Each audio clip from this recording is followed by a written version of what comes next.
back. It's your main man, Bolo Fresh. And I'm your boy, D Black. And welcome to the SupaDopeFresh Podcast. We got the big homie, Lonnie Jackson, in the building. Entrepreneur, MC. Here we go. Founder Entrepreneur, of for real. Upyri LLC. We got plenty more things to speak on right here. But we're going to get into it in a second and go ahead and chop it up with brother. Mr. Jackson. Yes, sir. What's going on? Man, breaking the bread from my day, my today. What's happening? Yes, man, I'm good. We glad to have you here on the show today. We've heard so much about it. I personally been working with you for years. You have, brother. For years. Yes. For almost over a decade now, I believe. Yeah. But Yeah. I guess I want to get started just talking about how we started. You know, when I met you, we was both MCing. We was in that game. Yeah. You was more on the battle rap scene than I was, but let's talk about that. Like, introduce yourself and let's go back to those days for us. Man, see, you got to take it back for me right now, man. Back in the days, man. Actually, like you said, Lonnie Jackson, MC, man. I grew up loving hip hop. Number one, I grew up as an MC, just loving the aspects of MCing. So, my thing is, in terms of when I came to Georgia, I'm originally from Flint, Michigan. Okay. You got to say that, Flintstone to the bone. That time in the building. Yes, sir. Respect to my Flintstones all day.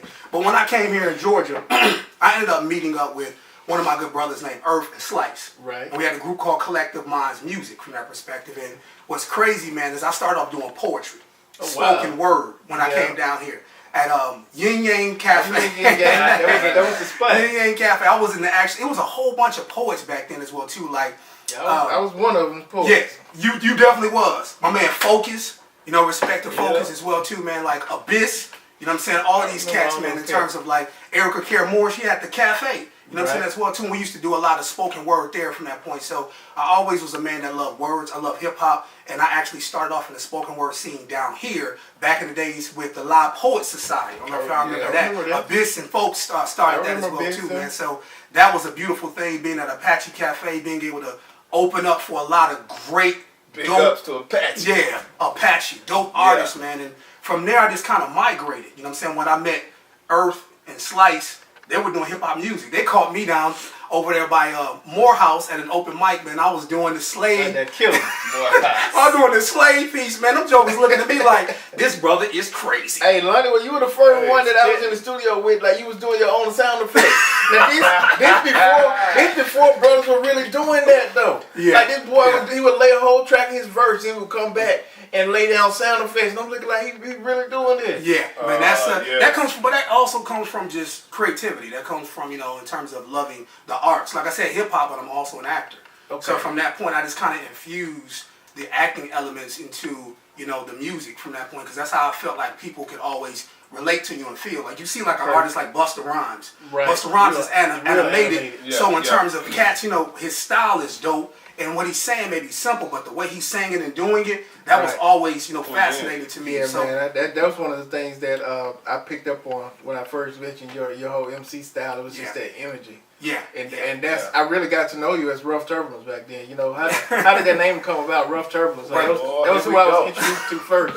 Rough Turbulence was given to me by Deshaun, actually. Okay. You know what I'm saying? Reality and Rough Turbulence is a symbol in terms of when you're on the plane and you feel turbulence, you never know what to expect. You know what I'm saying? Is this plane gonna go down? Is it gonna stay up in the air? From that point, you begin talking to God. So that type of energy is what I used to bring across when I MC'd, because I was animated, and the way I brought that energy across, it was like, what is this? Even in the battle scene. Oh yeah, the battle scene. Right. Yeah. It was crazy, man. Yeah, the mic clubs back with Drez the Beatnik, man, we used to have, I'm telling you, we used to have that live band up there, and I used to battle cats. I remember my first day going in and battling or whatsoever, man. They didn't know who I was. Me and Reality was in the building.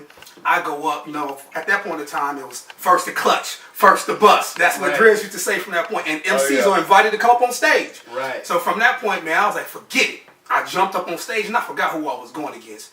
But man, when I got up on stage, man, I ripped the dude so serious, brother. They was like, man, what's your name? Turbulence. And then from that point, that name became poignant from that aspect. Turbulence. Hold on to your seat. Turbulence in there. Turbulence, man. Just animated. I don't remember animated. Just crazy energy. And I remember them inviting them. I had a home studio, so they would come down. Yeah. And them boys, they would record all night. And I would be done by 12, 1 o'clock in the morning. I'm done. I'm going to bed. But I just hear the studio going all night to about 7 in the morning. Then they sleep about 2, 3 hours and wake up and get right back at it. Like they may have done like 3 mixtapes on the weekend. Man, we actually did 2 mixtapes. When we came to your house at that point in time, it was me, Earth, and it was Reality. Man, we came to your house, man. We dropped like 2 mixtapes, about 20 songs. 10 songs each. Right. We came in and just dropped it. And I was engineering, so it was like, hey, D-Black, throw that beat on. Hey, put that beat on. And it's like, it was just going so fast. I was like, man, these bros, I'm sleeping. Ain't no chilling in that studio with them. Yeah, like, these boys ain't gonna stop. Getting it in. Nah. But the energy, and every now and then I'll find some of those old songs and I'll just listen to them, and that energy now is just really good energy. Man, you know what? That's one of the things that I always look at now as well, too. When you look back at history, going back in them times as well, too, with me, Reality, and Earth, and just myself, even with Slice, when we actually started with Collective Minds Music, man, we did like 2 full albums. I remember when we was trying out for P. Diddy's Making a Band, when it was down at the Tabernacle. We was in that long line. That long line. And Cats was over there getting ate up, bruh. I'm talking about, and it was funny, in the Tabernacle, you know, when you get past the curtain, you right there in front of everybody, and everybody watching you at that point. So we in line for hours talking with Cats, and that Cat's like, yeah, I'm gonna give it to him. Man, we cut around that corner, and Cats was up there. As soon as they get ready to start, and next, wow. Next, I was like, let him get it out. But the interesting thing was, you know, when I got up there whatsoever, I realized, just as an MC coming back to being animated, I said, you know what? From this point, I remember I had the life-size cross. I left it on the outside. I carried a life-size cross. I left it on the outside, and I had my yin and my yang painted on my arms. My bands and y'all everything. With them accessories. I remember back then, I used to mess with y'all. All y'all had them accessories. Somebody like the bracelets, the necklaces. Yeah, like, if he carried the cross all the way to the MARTA station, then he put on back the truck. I don't even know. Man, that cross was about 10 feet tall. I just remember, I'm talking about a real solid cross that was heavy. Yeah, that cross was made of wood. Literally carried it, man. It had a string tapped around it to where I would carry it on my back. My whole point behind that is just like, you know what I'm saying, Jesus, when you carry the cross, man, you carry the cross for your peoples, man. And that's one of the things I was doing from my hip-hop aspect. As a group, I'm carrying a cross for us and doing my job. So that's the significance of the actual cross aspect. But when we got to that P. Diddy, when I got up there, man, I just jumped in. I'm talking about, I'm going. And I went for about 30 seconds. They was like, okay, hold on. All right, give us something else. So I go back into it. I give them about 20 more seconds. Like, okay, cool, next. So at that point in time, I recognized and knew, like, okay, I had some type of talent. That people could recognize in the industry, even though I wasn't an industry cat. Right. You know what I'm saying? I really didn't vibe with the industry. Not to jump, but I want to go from there. Like shortly after that, we started doing plays and theatrical. How did you transition from being an MC to doing plays? Like your acting. You talked about your acting earlier, but how did that transition come about? One stage to the other. Man, yeah, that's, you know, I always, like I said, I'm an avid reader, so I love reading. Acting, music, poetry. So my thing was just infuse everything together. Okay. So that's when we came up with the theatrical music showcases. Right. The TMSs. That's what we called it. And it was just an infusion of all those arts together from that perspective. And I think that was back in, we did the first one. When was that? The early 2000s, man. 2004? I found footage, and that's one where it said the HBO crew was actually breakdancing. Yeah. That was the elevated situation. Elevated situation. Relapse Theater in Atlanta, and I just remember 14th Street. Shout out to Bob. Yeah, shout out to Bob, man. Shout out to Bob. Story. Hey, we had that whole building on lock, though, man. We was doing all of our events out of the old church that was kind of recycled into an entertainment venue. CBS 46. Dude, what's crazy about that was in terms of Mario was the one actually doing all of the, you know what I'm saying, graphics and everything, you know what I'm saying? He was doing all the graphic work from that perspective. And then Bolo was actually, you know what I'm saying, b-boying. So he actually was dancing in our first show. He danced in a few of our shows from that point. But that was fun. That was one of the things that we wanted to make sure was we wanted to incorporate all elements of art within those shows. I do remember us in those shows, we had some of Atlanta's finest MCs. Dude, from around the area, actors, but a lot of those MCs, like they're still active now. Yeah, you know, and the list, you know, you had I don't know if Ness was in those early shows. Ness was in the earlier shows. Ness was in almost all of our shows. You had like the Sky Highs. You had like Sky High. We had people. We had people that was in those shows way back then.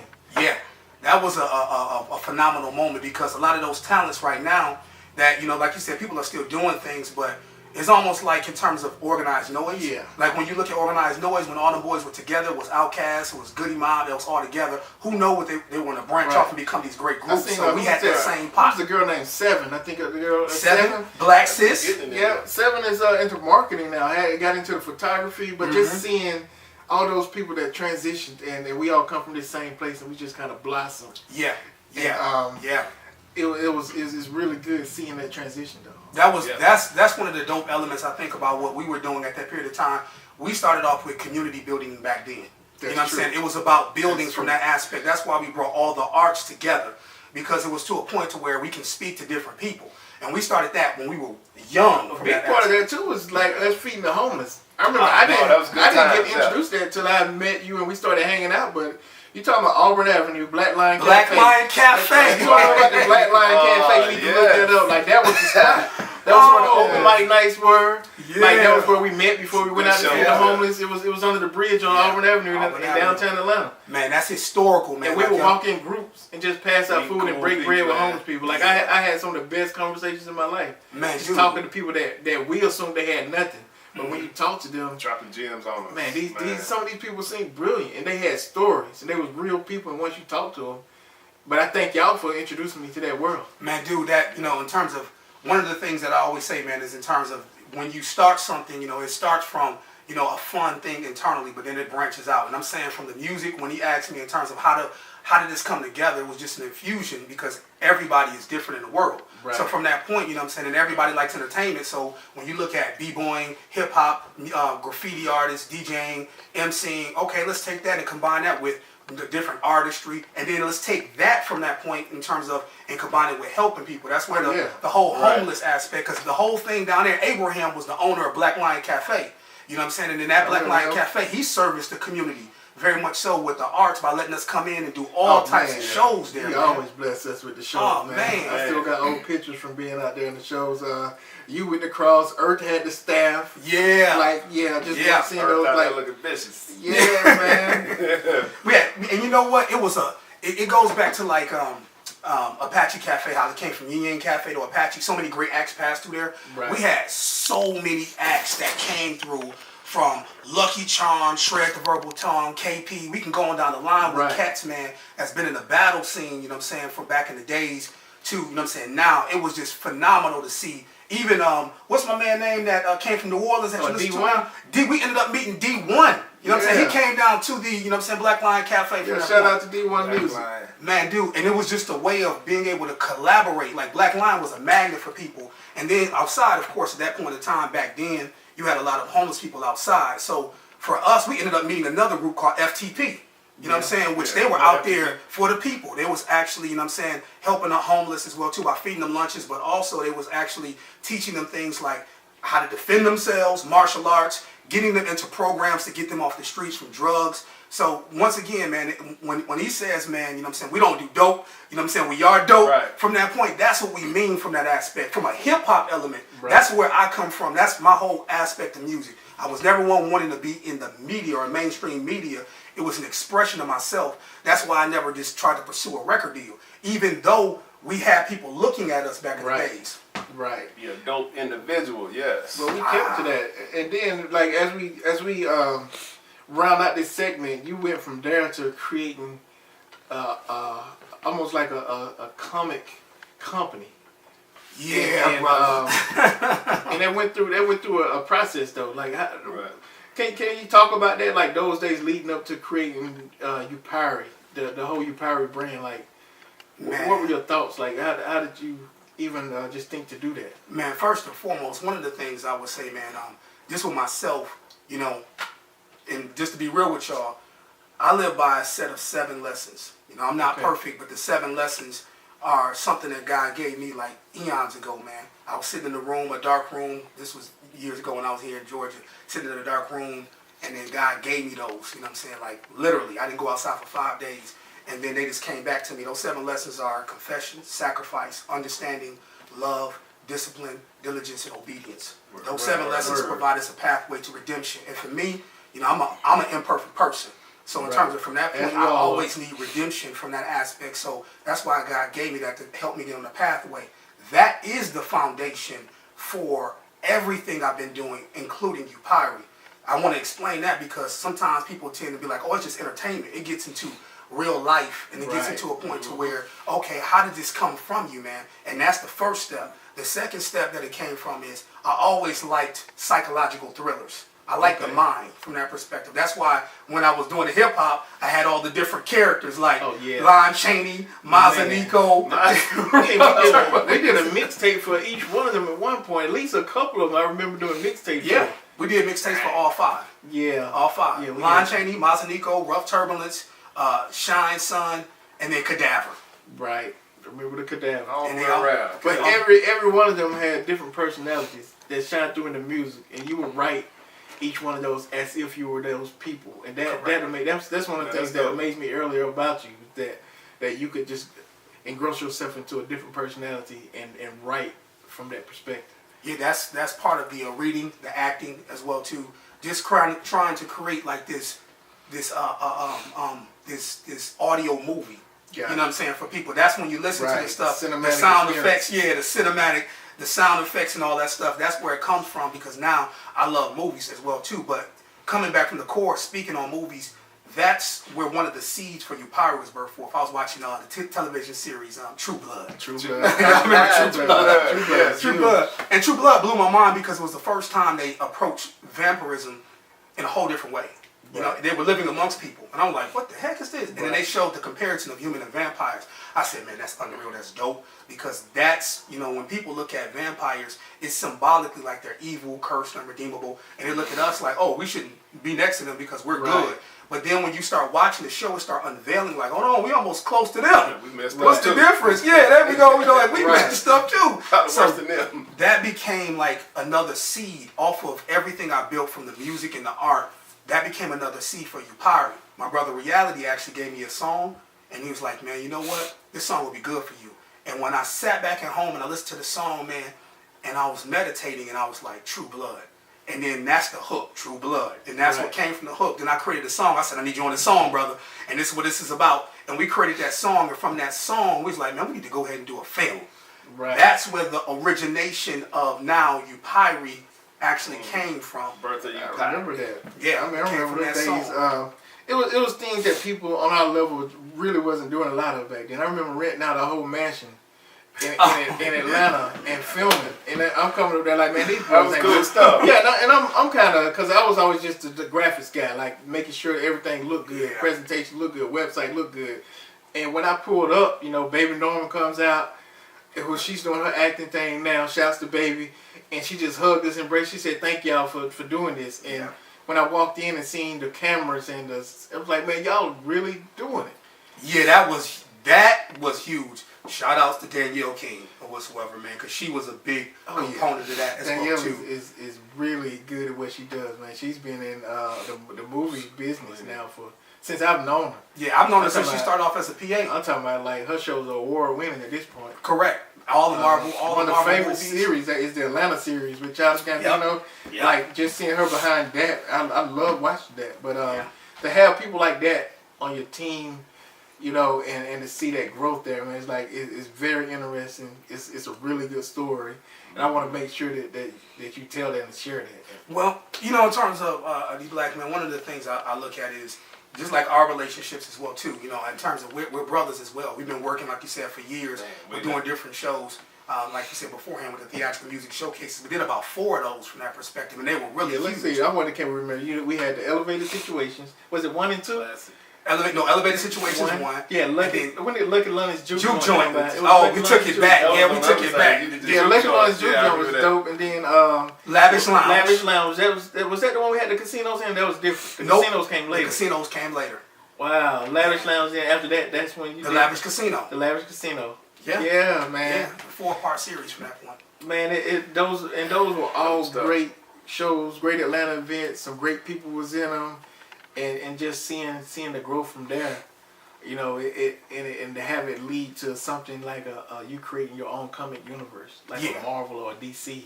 But we've been creating the universe. All the stuff is to build up to the universe. I see now.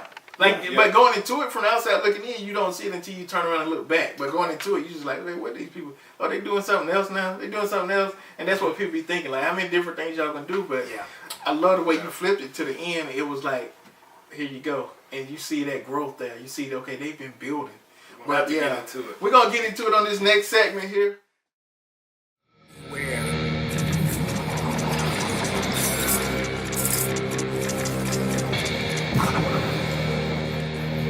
You are about to enter a world on the threshold of dreams and daymares, of mortals and monsters, humanity and horror. You have a choice to relinquish your reality and be exposed to enlightened levels of life. You have a choice to open your eyes to the omens of the omnipotent. You have a choice to pursue a path of perils or prosperity. You have a choice, the wrath of God or redemption. You always have a choice.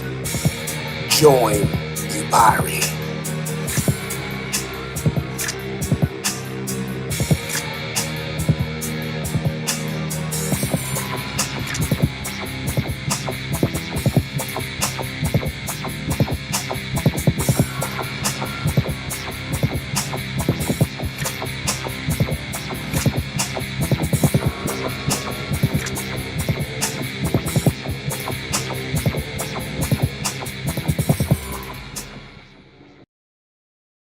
Welcome back to the SupaDopeFresh Podcast. It's your main man, Bolo Fresh. We in here.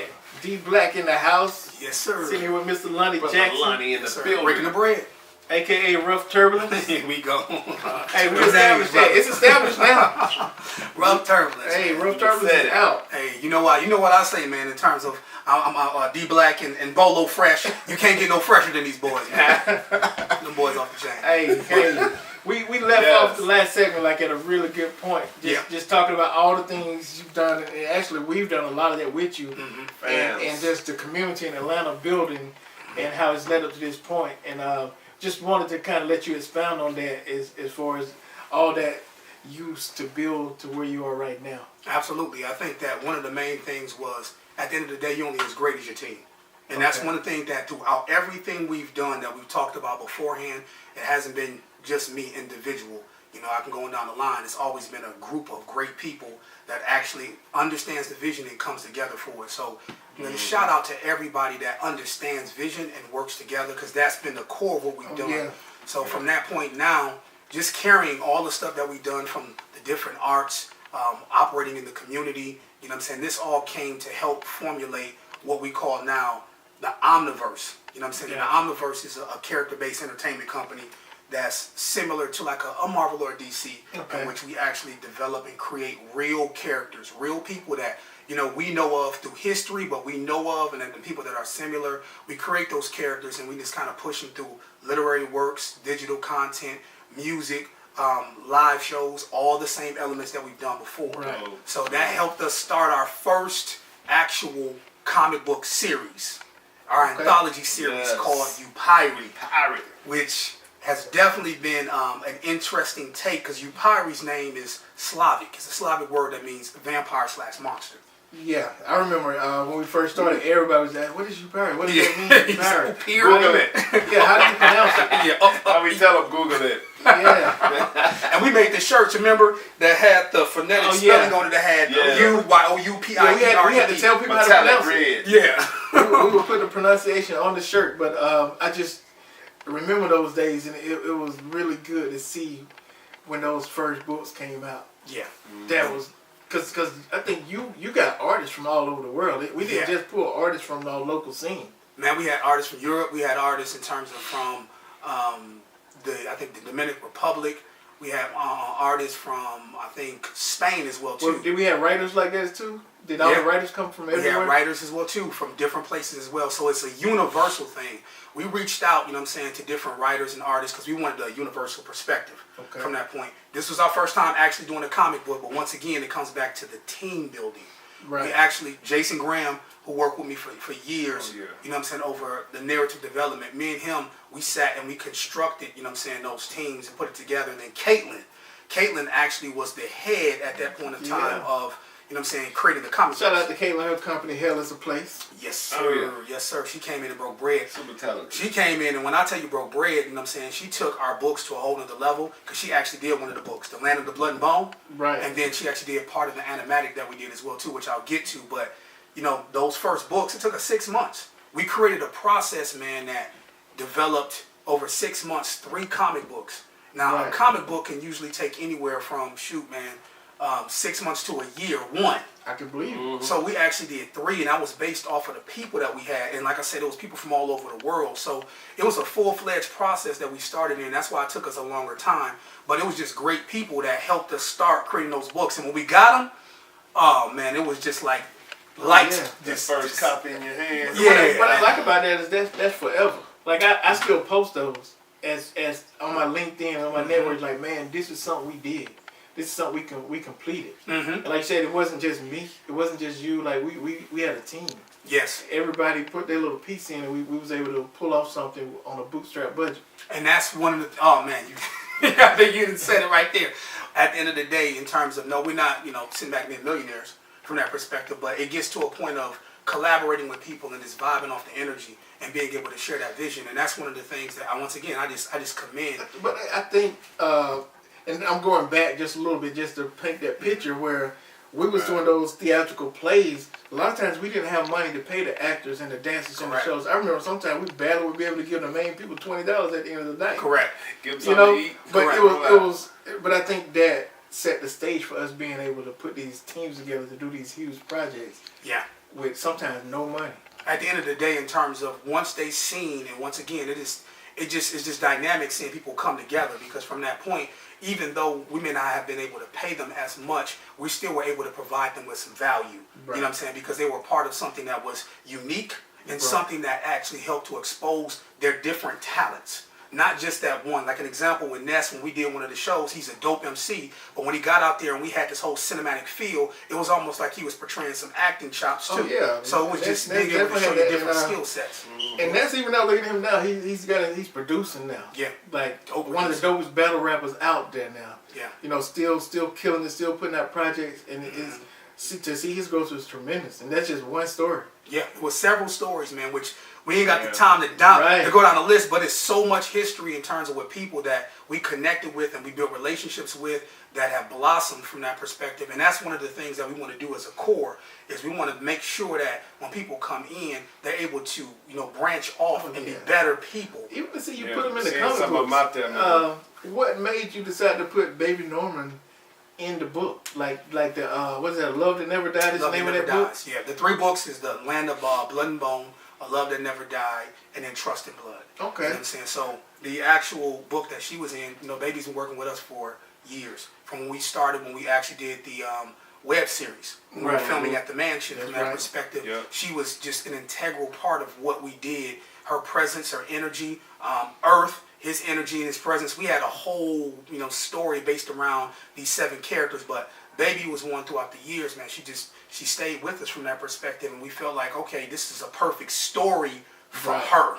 This fits her character at this period of time with the narrative we were going in. So because she was just, a loyal person, and because the story we were creating fit her, that's why we put her into the book. Okay. Yeah, that was one of the ones that stood out. Just looking at that art and looking at the story, it was like, I was really amazed at that. I was like, man, okay. Yeah, But it's kind of like you bringing real people into your comic universe. We always did people that you're surrounding yourself with, and I think that helps even expand your audience. Man, that's a great point, man. Because in the beginning, when we did the web series, which you can go online, it's Upyri episode 1. That's when we had, like Raj. We had Earth, we had Baby, we had, a whole cast of people, but the thing about it was, these were real people. We created those cards, remember? Raj looked like a real vampire. Yeah, Raj. When I first put up to the mansion, I'm still hating on Earth a little bit too, because I got killed. In the show, I got killed. Yeah, you got killed. Oh! I ain't on the episode. But I got on the episode, got Raj, man, that majestic wizard vampire look, man. Yeah, Raj, he had the long beard. Yeah. I'm like, who this dude? How did y'all meet him? How did y'all end up casting him? Man, Raj, I forgot. I think Raj actually, we put out a casting. It was Darla was working with us at that point in time. We put out the casting, and she brought her. I think she brought Raj in, or we actually sat down with him from that point. But Raj come from music. Raj works with Outkast. Oh, that's right. From that, he's the percussionist for Outkast. I've seen him on stage with them. Correct. Mm-hmm. So that's one of the. I think that's how we met Raj. Gotcha. And that's crazy how all those elements continue to just form. The same core elements. The music, the dance, the acting, like all that is just the art. Like it's to this day it still forms. And I really wanted you on this show to paint this picture for our audience, to let them see like you don't have to just be dance. You don't have to just be rap. Like bass hip hop. This is somebody that's taking all those elements and put them together to grow a business. That's a legacy. Now he's establishing a legacy. That's one, and I give that up once again in terms of to the team. You know what I'm saying? These brothers sitting up here and countless others. You know what I'm saying, as well, because this has been over a span of, since I moved here, since 2003, over 2004, all the way up to 2020. It's definitely not an overnight success story like that. You remember when me and you would meet, and we were like, man, we got to stop putting our own money into this. Yeah. Like, we were funding 100% of everything out of our own pocket. We both had corporate jobs, so we were making good money. Yeah. But we was just, anything y'all need, what you need this, okay, here, go get it. And we did that for years. And we finally said, like, man, look, we got to start figuring out the business got to make money. And then I think that's when you got into we need a product. Correct. Mm-hmm. And that goes back to the point of we've always had product, but the way of being able to push it, you know what I'm saying? And the thing is, a lot of people, it's a lot of stuff. You know, when Upyri first came out with the web series, the first episode was infused with music, it was infused with dance, it was infused with all those elements. People were like, this is dope, but what is it about? Right. You know what I'm saying? So from that perspective, you still had those elements forming, you know what I'm saying, at that point when we talked about a product. Mm-hmm. So we had to, over the time, we really had to take our time to learn, like, what actual product with all these different components, what is the best fusion? Right. You know what I'm saying? Which comes back to Upyri, with the whole Upyri series, the platforms being literary works. That means comic books. That means novels. Like the graphic novels? The graphic novels. Okay. The actual novels, the books. That means digital content like television series, web series, short films. That means, live shows. We've done like 3 Upyri experiences. Hashtag Upyri experience. Look that up. Like that's been a couple of those out. And that's fun. I've seen y'all doing the escape rooms. Yeah. Escape room was intense, man. Did you make it out? I barely made it, man. I didn't even go in. I thought I was done. I didn't even go. I was working. I'm usually working the events, and they kept saying, they were like, "Man, it's over now. You can go in, D Black." And I was like, "Nah." I seen that dude sitting in the chair with the blood on. I'm like, "Nah, bro, I'm good." No, what's crazy about that was we actually had in one of our events, we try to create a whole interactive experience. So when you walk into the Upyri world. Right. So in the escape room, the first one, we had we took a scene out of our book. Right. It's called Step Out of the Scene. So we had the actual vampire that was in the chair from that point. And when you walked in, you had a certain time frame to find his blood and feed him before he broke through the chains and get over here.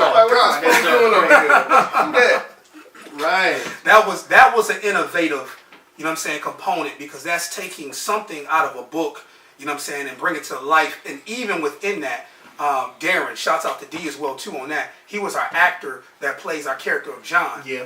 He actually was in the live action, and he was in the actual. Didn't he do some cosplay as well? I thought I remember seeing him doing cosplay. He didn't do cosplay, but Baby did cosplay with us. Yeah, Baby did, cosplay. Earth did cosplay with us as well. I still got Dragon Con. Earth always got this. I got pictures of Earth at Dragon Con just walking up to random people bite like exposing fangs. Like random people. Scared the children. Yeah. And then he had the vest on with no shirt on the front. All up with no shirt. Scared everybody. Like had the fur on the collar. It's dope though. But you gotta think though. You gotta think. Like I said, I always go back. These go to a group of guys that was in my basement recording in a home studio. About 7 years prior to now, they have their own spots at Dragon Con, at the cons. They're in the parades. They're doing workshops. If y'all know how big that is, at Dragon Con, beside all the big dogs, that's serious business. That coming from that all the way and jumping over to that, that's dope. Yeah, I keep reiterating that. Like this is a tried and true story that you can reach out to this brother. Like he's on Instagram, Facebook.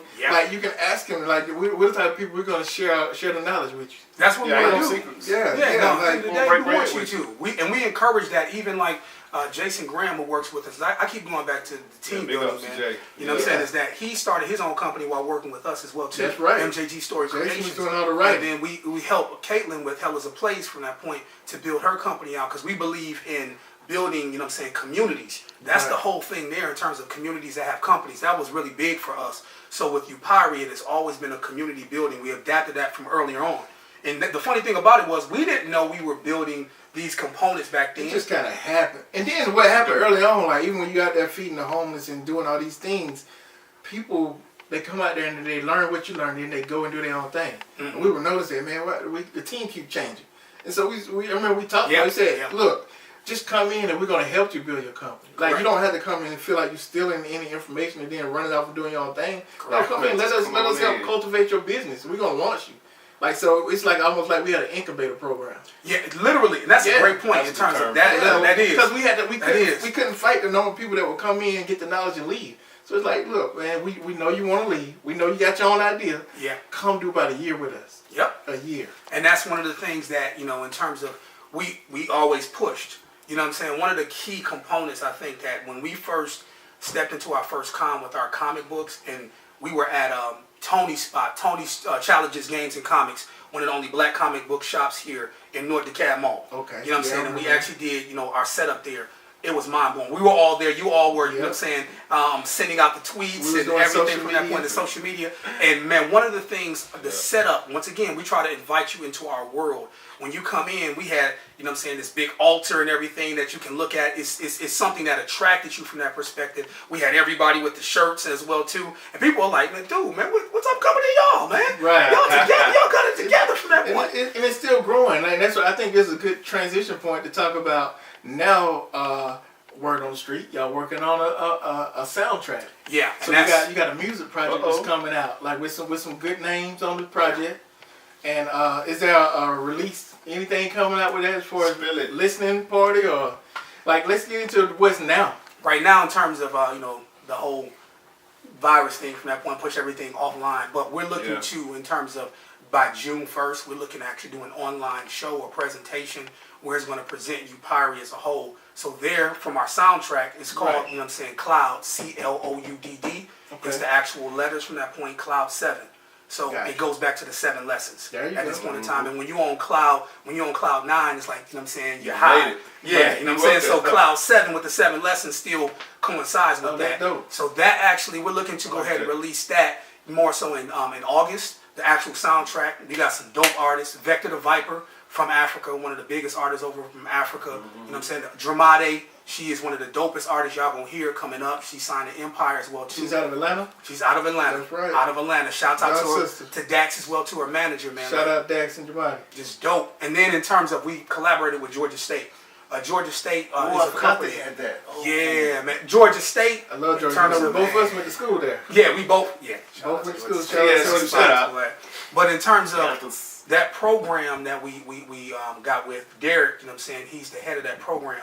It's a dope program because it actually takes in students who actually want to, you know, operate in the music industry. Not just artists, but they take in those who want to be in terms of event coordinators. They want to be A&Rs, managers, marketing managers for music. It takes all those individuals in, and they all pick their place, and they work like they're working the label from that point. So they work the whole project from beginning to end. From beginning to end. And we got some of their artists to actually be a part of the actual soundtrack. Oh yeah, that's dope. Spencer the MC, I can't wait to hear it. Everybody on. 7 songs. It's a 7-song EP. I keep wanting to tell myself that I need to just pull up and be like, man, let me hear what y'all got. But at the same time, I'm trying to wait till everybody else here because I like that feeling of having something new. Yeah. I love that feeling of, it's new music out. When you wait on that. Yeah, man. It's like it builds up this, like, I love new music. Man, and what's even doper, going back to the art, it goes back to the same connection. The artwork, man, we have coming with this, man, is illustrated as well, too. Nice. You know what I'm saying? It's truly going to be dope from that perspective. And one of the things that I love about, you know what I'm saying, what's happening right now is in terms of, now we finished volume 1, which we have the lexicon, we got the 3 comic books, and we finished our short film as well too. and that was done with AW Media as well too. But that short film, shout out AW Media, man, shout out, like, man, great work, man. That's Danielle King, man, yes, Danielle King, she's magnificent. Man, when I tell you, when y'all see the short film, and then shout out with Caitlin, because she did the animatic as well too. So it's animation mixed with live action as well too, that we have that done. And also Blackwood Studios with Hassan, who did some of the animation as well too. We finished that, and now we got the soundtrack. So now you see everything coming full circle, the literary works, the digital content, and now the music. So it's all on that platform. And what's the interesting thing, it all tells a narrative story. Beautiful. All connected. Yeah. Man, bro. How about that? Like, but to hear all this, because a lot of times we talk about all this stuff, we don't ever just sit down and put it all together. Yeah, it's true. But to see this journey and to experience it like firsthand, it's just like it's a beautiful story. It's almost like a movie by itself, like within itself. Like the way we ain't sat back and thought about it. We just be in it. I know a lot of people that don't. They say they don't know what their skill is, and because they don't feel like they do nothing. But I've seen you just excel at putting teams together and managing these massive projects to have a desired outcome. And I know the stress involved with that. I know the strain, the cost. I don't know if I can do that. Man, you know what I'm saying? Like, I just be on call when he called me. I said, "Yeah, I'm on the way, bro." But we're gonna spend some more time with you when your project come out. You know, this is SupaDopeFresh Podcast. Where can people? My boy Bolo Fresh. For sure. You know, what can people find you at online? Man, they can go to upyriworld.com, UPYRIWORLD.com, and you can actually check it out right there. You can actually go to Instagram as well too, @_Upyri, and then check us out on Facebook, Upyri. What is it? Is it Upyri _ LLC, or is it just underscore? Well, it's actually Upyri _ LLC. There you go. Upyri. There you go. Y'all check us out. Y'all break bread with us as well too, man, and just continue to build.